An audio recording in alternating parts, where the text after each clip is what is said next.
Hola, hola a todas las personas que están escuchando el podcast y viéndolo también en la versión video podcast. Esto es Código FEM. Hoy estamos en el 4º capítulo de Código FEM. Vamos a hablar sobre emprender y cómo emprender no es un proceso lineal. Hoy soy yo, ¿verdad? Su host de siempre, Irene Machado. Nos acompaña también Gabriela, que está aquí con nosotros de Fundación Cruza. Hola, Gabriela, ¿cómo estás? Hola, muchas gracias por tenerme de vuelta en el podcast. Gracias a vos por venir. Y nos vas a presentar a nuestras invitadas de hoy. Sí, bueno, como les comentó Ire, hoy vamos a hablar un poco de emprender y cómo se vive este proceso desde las perspectivas de las diferentes emprendedoras del programa. Entonces hoy nos acompañan 2 emprendedoras, Carmen Vargas, co-creadora de Cortés Amarillo. Hola, hola, ¿cómo están? Un gusto estar aquí hoy. Gracias, Carmen. Y nos acompaña también Diane Campos, diseñadora publicitaria independiente y emprendedora. Hola, muchas gracias por el espacio y por invitarme. Bueno, muchas gracias también a ustedes por estar aquí. Y bueno, para empezar, romper el hielo, ya que nos aflojemos un poco, ¿verdad? La tensión.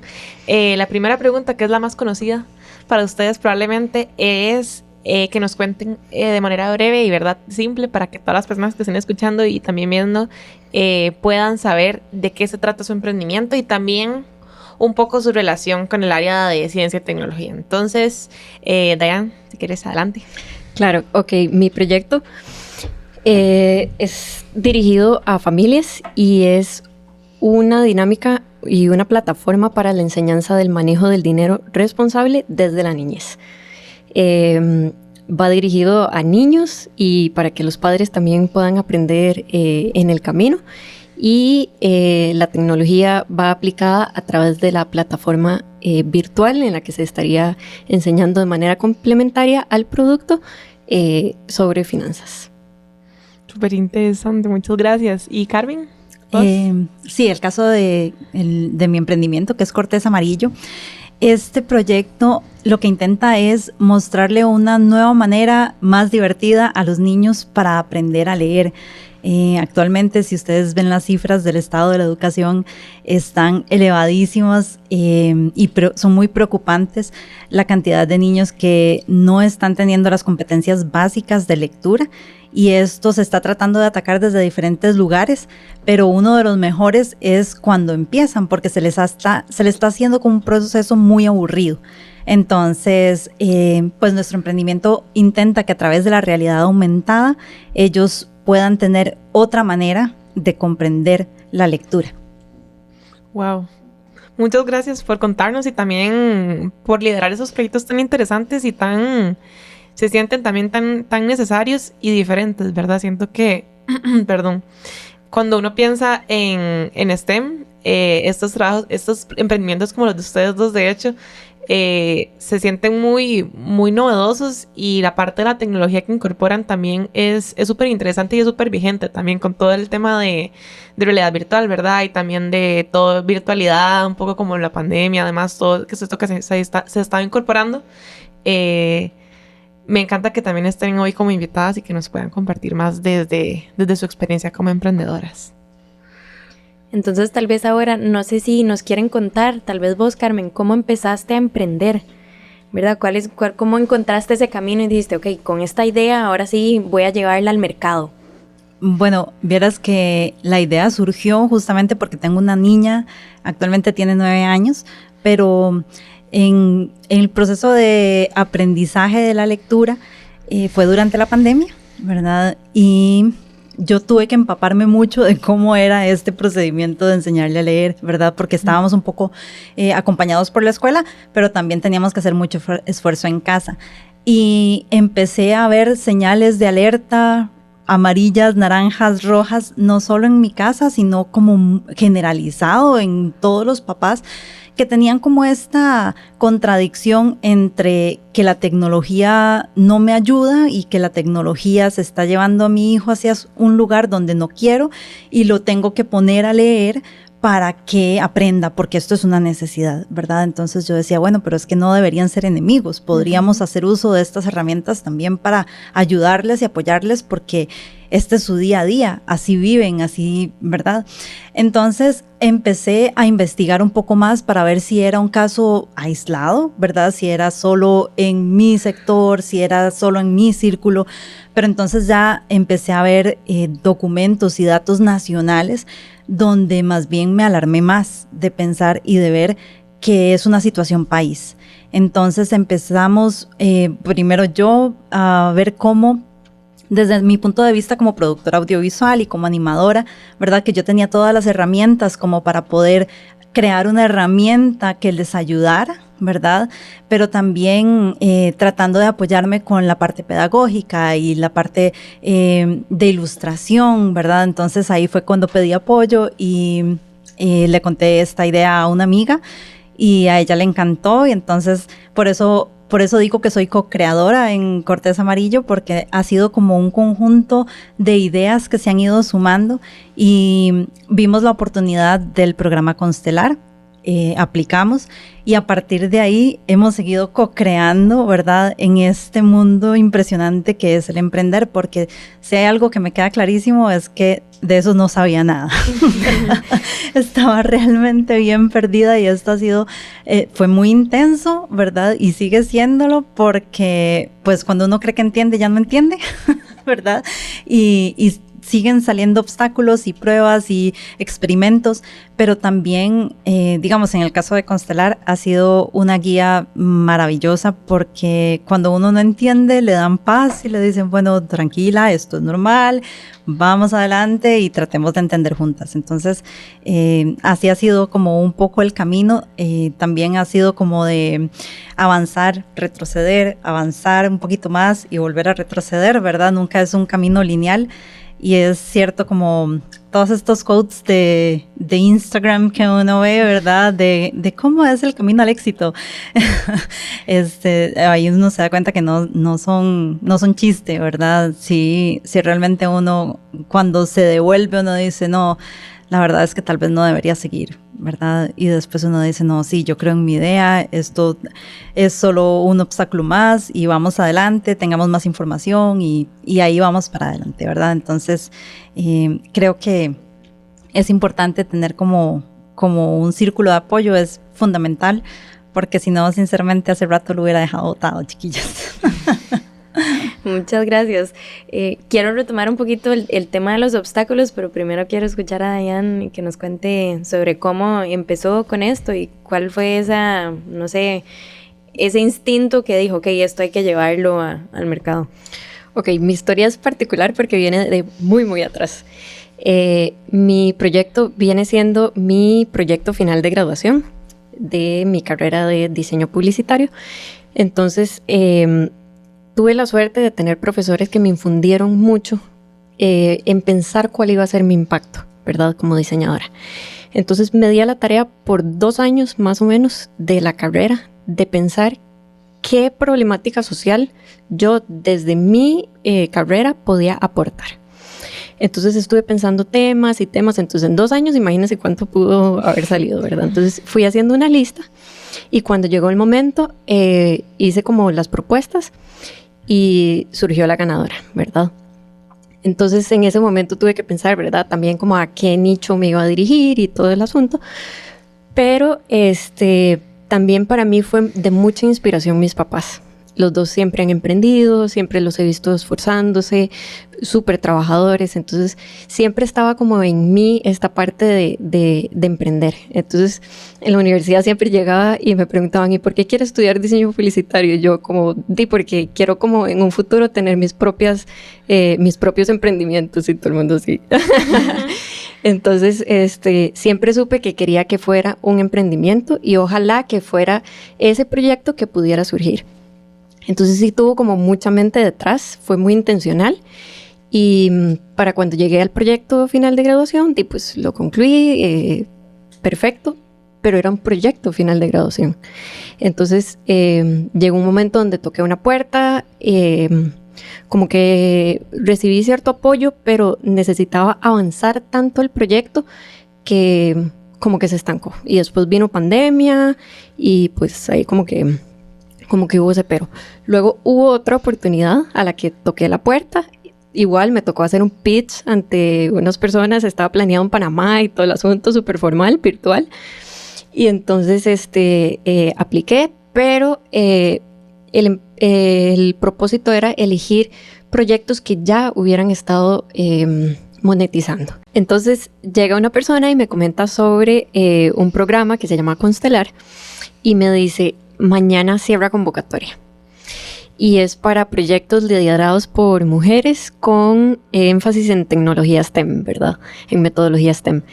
Entonces, me metí a ver, ¿verdad? Me pasó el link, vi que era un cuestionario y entonces le dije, que cierra mañana significa que mañana puedo aplicar, ¿verdad? O sea, era ya tarde y entonces me dice, sí, mañana puedo aplicar.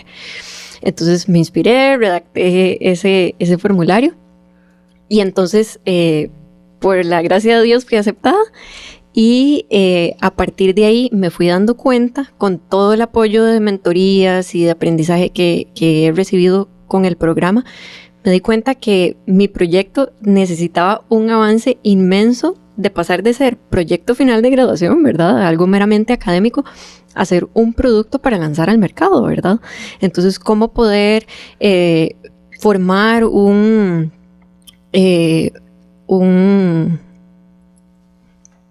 prototipo? No, el primer documento. Modelo de negocio. Ajá, poder desarrollar un modelo de negocio y, ¿verdad? Prepararme para eventualmente lanzarlo al mercado. Entonces, había un abismo entre la idea que yo tenía y cómo podía, ¿verdad? Después salir al mercado con un producto. Entonces, ese ha sido como el camino desde que lo tuve como idea hasta ahora, con todo el apoyo que he recibido para llegar hacia esa meta, ¿verdad? Que esto pueda llegar a beneficiar a muchas familias.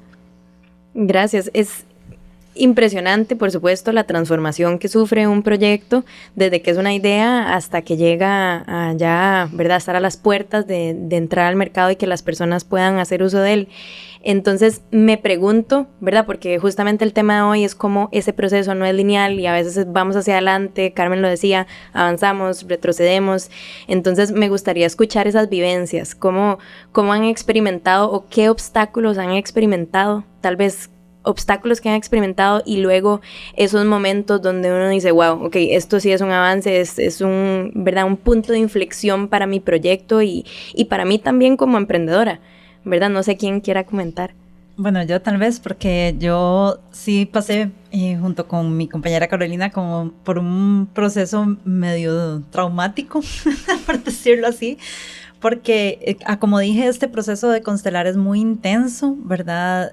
Aprende uno mucho, pero también es muchísimo trabajo y las dos tenemos trabajos adicionales, yo, mi hija y toda la cosa, ¿verdad? Entonces, pues uno le pone muchísimo esfuerzo y uno tiene como esta gran esperanza de que te den los fondos, ¿verdad? Y bueno, a la hora de hacer el pitch, pues nosotros con todo hecho llegamos con una seguridad y hicimos el pitch y nos dicen, bueno, qué pena, pero no te vamos a dar el apoyo.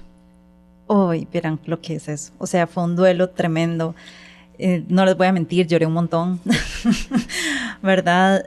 Lo bueno fue que nunca nos dejaron solas y siempre con el programa fue como, ok, entendamos qué fue lo que pasó, cuáles fueron los criterios de los jueces para esto, ¿verdad? Del panel, y veamos cómo podemos echar esto para adelante, ¿verdad? En ese momento yo decía, me atacó el síndrome del impostor, por supuesto, de decir, bueno, tal vez la idea no es tan valiosa, tal vez esto, no, tal vez no debería salir adelante, tal vez el panel tiene razón.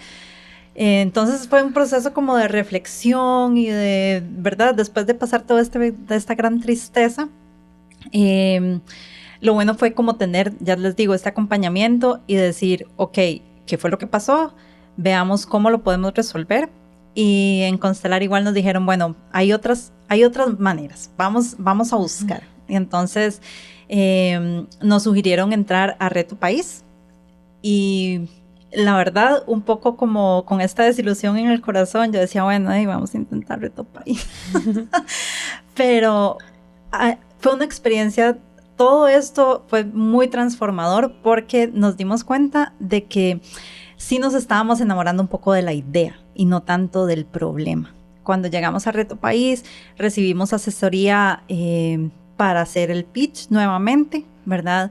Y en ese momento sí fue como muy crucial entender qué de todo lo que yo estaba diciendo y estaba presentando no se estaba comprendiendo. En algún momento nos dijeron que era que la tecnología no se entendía, que todavía no se entendía bien qué era la realidad aumentada y cómo esto podía ayudarle a alguien a leer, ¿verdad? A un niño.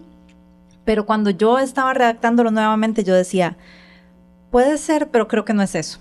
O sea, creo que yo me estoy enfocando demasiado en la emoción de la animación y de los sonidos y todo lo que pueda aparecer en esto, pero yo realmente no estoy explicando lo importante y lo radical que tiene que ser que la gente entienda que ya un niño no puede aprender como aprendía antes porque no somos iguales ahora, ¿verdad? Pero esto me di cuenta en este proceso y en ese proceso para hacer el pitch nuevamente, ¿verdad? En eso también tuve esta maravillosa oportunidad de presentarme para ver si con esta idea, no con el producto, sino con la idea, hacía un TEDx, en TEDx Pura Vida, y seleccionaron la idea. Y esto también fue un proceso muy empoderador, ¿verdad? Porque ya no tenía que ir a hablar del producto en específico, sino que tenía que ir a hablar de la idea y de este problema tan gigantesco que tenemos, que nadie lo está viendo desde este punto de vista. Y ahí yo me devolví a pensar, hey, no es que este proyecto no es importante, al contrario, es que nadie está viendo qué tan importante es y yo tengo que salir ahí afuera y explicarles porque no tienen por qué saber, porque la idea es mía y nadie más en la vida lo puede ver de esta manera como yo y por eso tengo que explicarlo. Entonces fue como súper empoderador, ¿verdad? Llegar ahí, presentarse ante un montón de gente del sector de educación y compartir esa energía tan maravillosa y que uno ve a la gente y la gente asiente y la gente se pregunta y la gente como que reacciona ante lo que uno dice. Entonces, bueno, a partir de ahí también hice el pitch de Reto País. Nos dieron un premio de la solución de mayor importancia para el país. Entonces se imaginan ustedes, ¿verdad? Después de pensar que mi proyecto no servía, que le digan a uno, hey, este es de todos los proyectos, es el que creemos que va a tener más relevancia, es como, ve que no era eso, ¿verdad? Entonces nos dieron la posibilidad de aplicar nuevamente por los fondos después de Constelar y yo dije, voy ahí y ya yo le decía, ya yo toda empoderada, ¿verdad? Ya yo le decía a todo el mundo, yo voy a ir porque ese financiamiento es nuestro, porque eso nos corresponde y porque este proyecto tiene que ver la luz, porque de verdad es importante. Y todavía, digamos, no nos quedamos ahí con estos datos que nosotros habíamos averiguado, sino que seguimos en constante como renovación de datos, ¿verdad? Y, por ejemplo, este año el Estado de la Educación tiene una campaña exclusiva para que la gente siga leyendo y desde todos los estratos. O sea, de verdad, hay una campaña para niños en preescolar, para jóvenes, para niños escolares y para adultos, porque la gente está dejando de leer. Entonces, me explico, es como que todos estos obstáculos que han aparecido y se lo quieren echar a uno hacia atrás.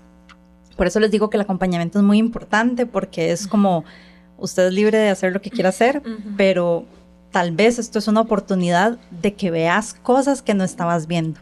El gran obstáculo de que no nos dieran el financiamiento fue solamente una gran oportunidad de replantear el proyecto, incluso para nosotras mismas y para darle la relevancia que realmente tiene, ¿verdad? Antes era como algo que yo sentía que podía aportar y ahora siento que es necesario, ¿verdad? Entonces eso le da como a uno mucha más fuerza para seguir adelante y para echarse encima, ¿verdad? Todos los pleitos que haya que echarse, porque ya uno lo ve desde otro punto de vista. Entonces es muy bonito todo el proceso. Sí, y me parece súper inspirador. O sea, ahora que dijiste eso como de decir, no, es que es que esta idea es importante y se tiene que realizar así. Se me puso la piel de gallina. Yo, es que qué cambio tan radical, ¿verdad? De decir, no estoy tan segura de si mi idea, y después decir, no, mi idea, y ese cambio se dio a través de algo que uno llamaría un obstáculo, ¿verdad? Que uno llamaría... Sí, de una negativa. Alguien te dijo que no. Exacto. O que otras personas tal vez no lo verían como un fracaso. Y en realidad más bien fue como un cambio, un switch, que más bien te empoderó a vos, empoderó al proyecto, y me parece súper inspirador también para las personas que están escuchando cómo pueden transformar tal vez, ojalá, esos obstáculos en oportunidades de cambio, de transformación, de crecimiento, de empoderamiento, de un montón de cosas. Exacto, y es también, y aquí sí quiero hacer como un paréntesis, ¿verdad? Porque también uno tiene que tener la humildad para entender y decir, ok, no lo sé todo, ¿verdad? Uh-huh. Tal vez la manera en la que la estoy planteando no es la correcta, entonces, ¿dónde está, verdad? ¿Qué es lo que tengo que ver que no estoy viendo? ¿Verdad? Y eso, ahí yo creo que ahí está el gran poder, ¿verdad? De transformación de las ideas. Sí, Dayan, ¿a vos te gustaría compartirnos algo referente al tema este? ¿Cómo te has enfrentado vos y tu proyecto a un obstáculo o a un reto o algo que tal vez otra persona podría catalogar como un fracaso? Claro, en mi proceso no lineal, como les comentaba, que viene de mucho más tiempo atrás, cuando toqué la primera puerta, ¿verdad? Y que me dijeron un no, empecé a pensar por qué era ese no. Y fue ahí a donde llegué, digamos, como a la conclusión de decir, ok, no, ellos estaban buscando proyectos que ya estuvieran monetizando, ¿verdad? Uh-huh. Entonces yo dije, no es que mi idea no sea valiosa, sino que no era lo que ellos estaban buscando. Sigamos adelante, ¿verdad? Ok, que esto no me detenga. Entonces, es por esto que luego Constelar viene a ser como una maravilla para mi proyecto y es como un super match, porque me vengo a dar cuenta que gracias a que me dijeron que no, ¿verdad? En la anterior, si hubiera ganado, digamos, como en esa posibilidad, hubiera tenido que invertir muchísimo más en toda esta estructura, ¿verdad? De modelo de negocio y buscar muchas más personas que ahorita las estoy recibiendo por parte de Constelar, ¿verdad? Y ya en el momento en que yo vengo y hago por segunda vez un pitch, el comité en este caso también a mí me dijo que no. Entonces, no les voy a negar, me eché una lloradita con mi mentora. Yo le dije, la verdad, ella siempre ha sido muy abierta y el programa siempre ha sido muy abierto a validar y reconocer las emociones, ¿verdad? Entonces, le dije, me siento triste y esta tristeza viene de que tenía mucho apoyo para llevar a cabo este proyecto y hay muchas personas que confían en este proyecto y porque tiene realmente mucho valor. Las personas que escuchan y los que estamos involucrados en esto sabemos cuánto no nos hubiéramos ahorrado si hubiéramos aprendido de finanzas desde muy, muy pequeños, ¿verdad? Entonces, sabemos que es una necesidad. Pero cuando yo llego y me topo con este no y me siento triste, yo digo, ok, ¿por qué es este no? Otra vez volverme a preguntar ¿por qué? Entonces, es ahí donde empiezo como a analizar las razones que me dieron para no recibir los fondos y yo dije, ok, con este no, lo que yo voy a hacer, inmediatamente en esa llamada con mi mentora Cris, yo lo que le dije fue, ok, sí, estoy triste, pero en este mismo momento yo quiero decidir qué es lo que voy a hacer. Y fue como que en ese momento como que la tristeza se me quitó, fue como inmediato porque tracé un plan en ese momento para decir, ok, si yo esta meta es la que quiero lograr, ¿cómo la voy a lograr, verdad? Entonces fui como haciendo pasitos y decir, ok, ellos como comité vieron valioso la necesidad de que yo valide ciertas cosas y que pruebe ciertas cosas. Entonces eso es lo que voy a hacer. Más bien, esto es un camino para poder llegar a esa meta que yo tanto quiero lograr, ¿verdad? Entonces, así es como ha sido no lineal, ¿verdad? Porque fue repetir un pitch, el momento es como tenso, como decía Carmen, es intenso. Uh-huh. Entonces, pasar por estas cosas una segunda vez, ¿verdad? Eventualmente una tercera vez, más bien, como decía Carmen también, es empoderador porque sé que estoy luchando por ese objetivo que tengo y lo que me ha servido muchísimo es poder ir trazando pasos pequeñitos, ¿verdad? no hacer metas muy grandes porque si no se vuelven como inalcanzables, ¿verdad? Pero poder ir trazando pasos pequeños y decir, ok, esto es lo que quiero lograr y cuando lo logro, ver ese avance, eso me motiva a seguir adelante y hasta que lo vea realizado, ¿verdad? Esa es mi meta, que pueda llegar a ser de impacto social. Wow, sí. Muchísimas gracias por todo este insight, ¿verdad? De las diferentes cosas que podemos hacer a partir de un freno, ¿verdad? En ese camino que, como vimos, realmente camino, no sé si camino, rotonda, hay unas rutas entrecruzadas porque pueden pasar tantas cosas, ¿verdad? Que uno vuelve y avanza de todo. Entonces, sí. Es como una espiral. Pues es como una espiral, porque yo creo que también muchos nos han mencionado que uno nunca termina, ¿verdad? De aprender y de hacer cosas nuevas. Entonces, no tiene un final. Entonces, sí. Muchas gracias. ¿Te gustaría decir algo? No, realmente reconocer cómo recibir un no las ha transformado. Se les siente una energía, una fuerza de la naturaleza increíble. Entonces, de verdad que más bien es un privilegio estar aquí sentada escuchando sus vivencias. Así que muchas gracias por compartir y por estar acá con nosotros. Sí, muchísimas gracias. Ahorita tenemos que cerrar el episodio, pero sí, muchísimas gracias y muchísimas gracias a las personas que están escuchando este podcast. Esto fue Código FEM y nos veremos en el próximo episodio. Hasta luego.